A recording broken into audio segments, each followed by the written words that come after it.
So again, in this afternoon's session, we'll go back to the compassion wing of practice, in particular this Tong Len practice that we briefly mentioned yesterday.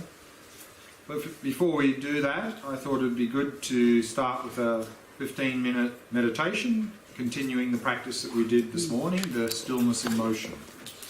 So remember, resting in the stillness of awareness, observing the movements of the mind. So let's do that first.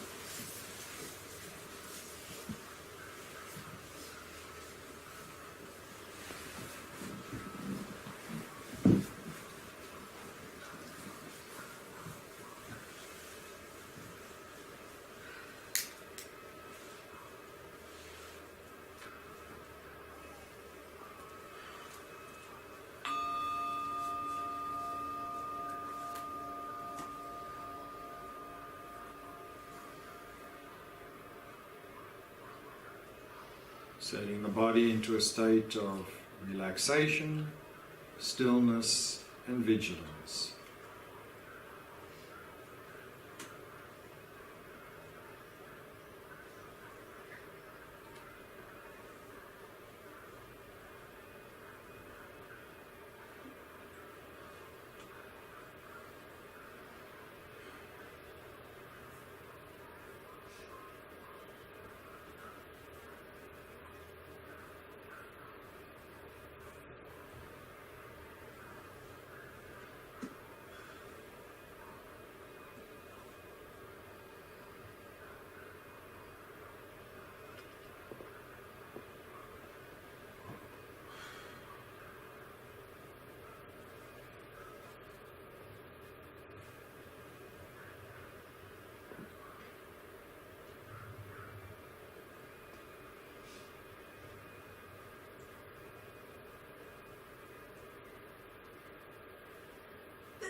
And relaxing more deeply with each out-breath.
And allowing the mind to come to rest in the present moment. And simply becoming aware of the rhythm of the breath.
with your eyes at least partially open, resting your gaze in the space in front of you. Simply release all appearances, allowing the mind to come to rest. Simply being present.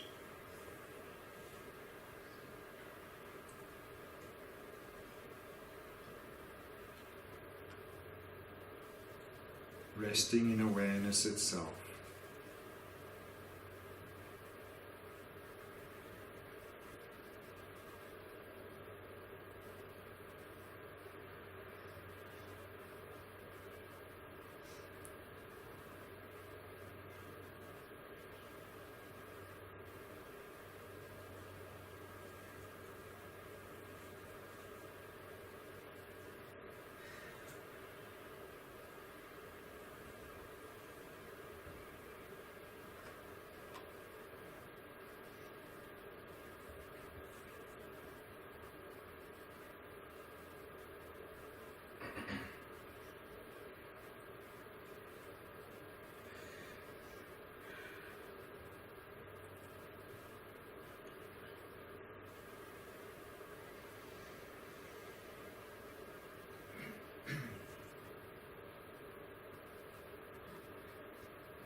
And then whilst resting in that stillness of awareness, start to become aware of the movements of the mind.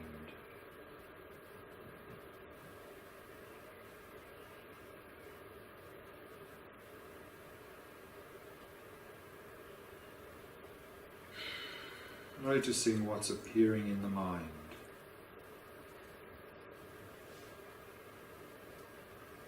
Without getting caught up in it.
Remember, if you're constantly getting caught up in the thoughts and so forth, then shift back into stillness. And rest mainly in stillness. And then a little bit in the corner of your mind, notice what's appearing in the mind. But the main focus is resting in stillness.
we saw that in the compassion wing of practice, at the foundation level, this is the 4 immeasurables practices. Loving kindness, compassion, empathetic joy, and equanimity.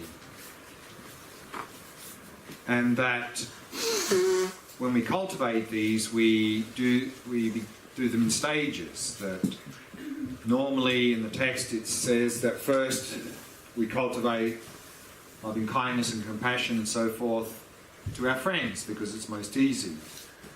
Then expand that out to include people we don't know very well. Once we're comfortable with that, we start expanding that out to difficult people and eventually to all living beings. And of course, all living beings is immeasurable loving kindness, immeasurable compassion. But I think again in our modern society we probably need to add one more step at the very beginning, and that is first cultivate loving kindness and compassion for ourselves. So if we don't feel good about ourselves, of course we're not going to be able to expand those qualities out to others. So in a step-by-step way, sort of increasing the range. And then that's at the foundation level, immeasurable loving kindness, immeasurable compassion, empathetic joy, equanimity. And then what we saw yesterday was that in the Mahayana Buddhist traditions we build on that with this aspiration of bodhicitta, the aspiration for enlightenment for the benefit of others. And we saw there historically there were 2 main methods taught for this. 7 cause and effect, and the equalizing and exchanging self with others. 7 cause and effect was the one that was most widely taught in public.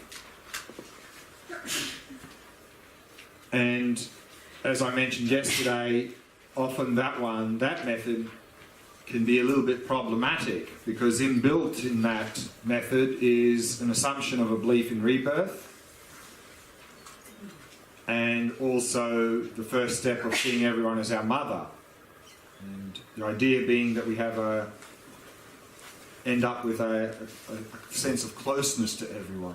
So of course if we don't believe in rebirth and we have difficulties with our mother, then this first step would be difficult. The second approach we also looked at was this equalizing and exchanging self with others. Historically was not really taught widely in public because it was considered too difficult for the average person. But I think this is maybe the one that's much more suitable for us in our modern society. Because this is really targeting this selfish, self-cherishing mind and transforming that into a mind of cherishing others. And I think in our modern society there is a lot of emphasis on me, this sort of selfish mind. So I think this targets that directly. So I think that can be a very good approach. And of course in this approach there's no assumption of a belief in rebirth either. So let's just recap the steps in that process, in that 5-step process, and then we'll look at the last step, the Glen practice, meditation practice.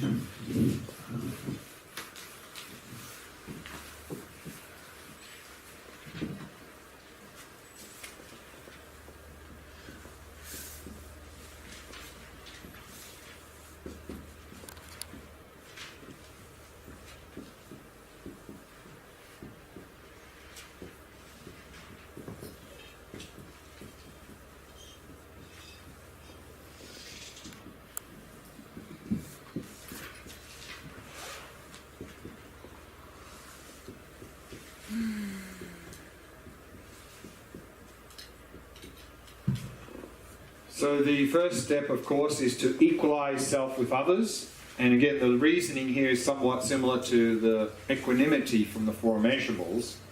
And that is to understand that we're all equal in wanting to be happy and wanting to be free of suffering. We're all equal in this regard. And that's what the first step is. It means is to to see ourselves as all equal in wanting to be happy, wanting to be free of suffering.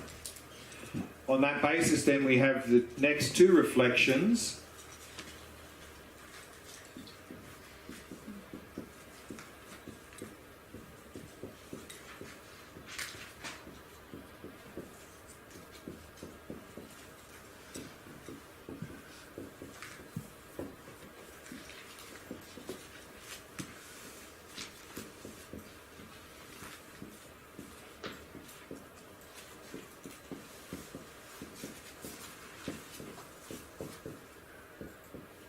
Which is to reflect on the disadvantages of self-cherishing and the advantages of cherishing others.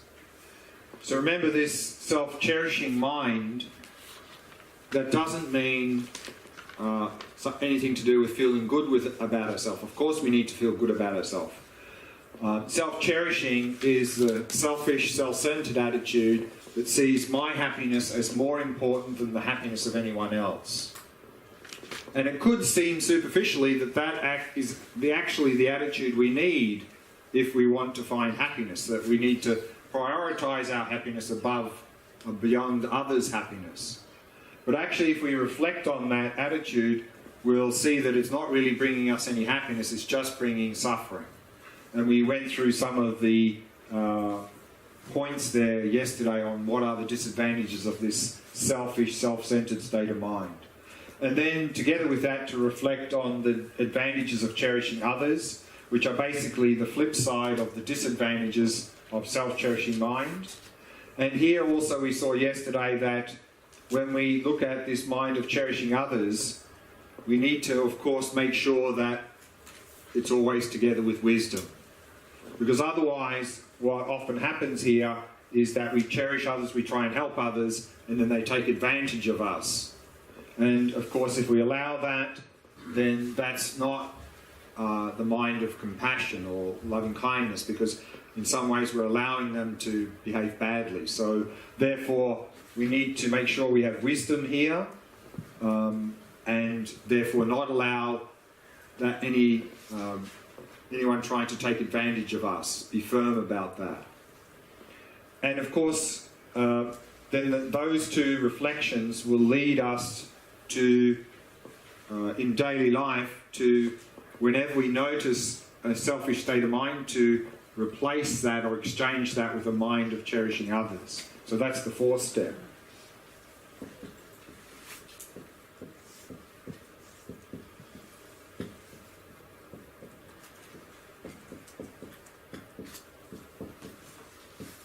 Which is exchanging self with others. So again, in daily life, if we're going to do some positive action, virtuous action, and we see that actually we're doing it with a selfish motivation, then to exchange that or replace that with an attitude of cherishing others as much as we can, and then do the action.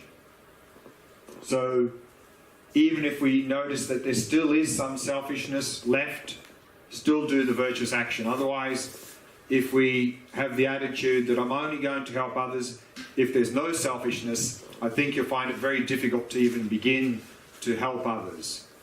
So rather, here, in a practical way, try and reduce any selfish motivations in our helping of others and still help. And then over time, you'll find that that will get less and less, and we'll be doing it more for the other person's sake. So this is exchanging self with others. And then the fifth step is this meditation practice called Glen.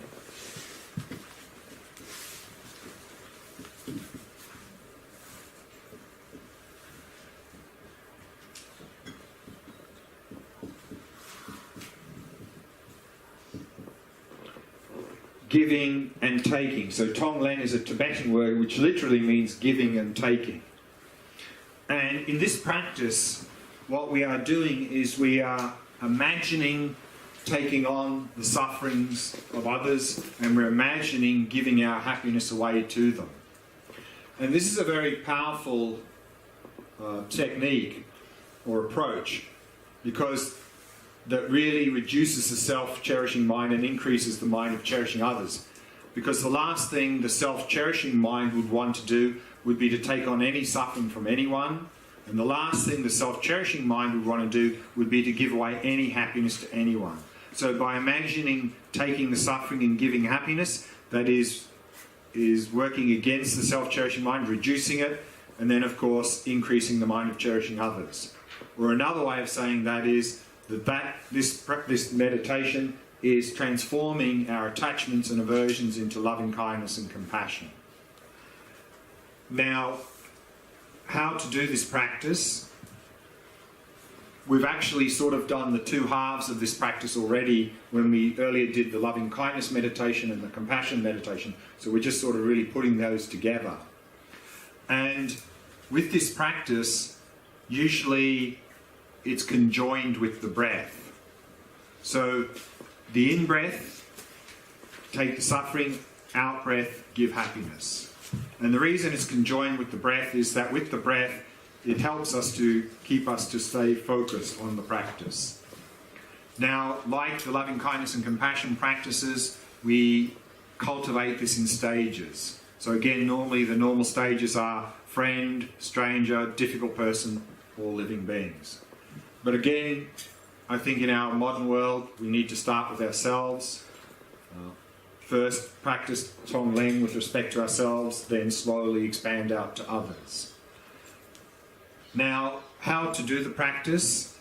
I'll first explain the traditional way that it's taught, and then I'll present another way of doing the practice, in fact the way that we've sort of done the two halves already.